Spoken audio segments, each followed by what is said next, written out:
Никој не сака да ја руши девоградбата пред Мавровка, ниту една фирма не аплицирала на тендерот од општина Чаир за отстранување на бесправно изградениот објект. Од општината велат дека утре повторно ќе го распишат истиот тендер за отстранување на објектот, кој покрива површина од 330 метри квадратни. Ако се пријави некоја фирма, би добила околу 17.000 евра за рушење.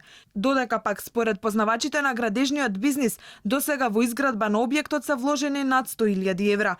Надлежноста за рушење премина во рацете на општина Чаир, откако сопственикот не се јави сам да ја сруши девоградбата. Околу 20 минатиот месец општина Чаир преку весници ја почна потрагата по непознато лице, иако пред трговскиот центар се гради уште многу порано. Кој градел бара и полицијата, но засега без резултат. На почетокот на јули, кога Алфа почна да истражува за случајот, го сретнавме сопственикот на земјиштето каде што се гради. Тој тврдеше дека е инвеститорот на објектот. Станува збор за Мевлюди Налити, сопственикот и на фонтана, кафулето кој изгоре во пожар.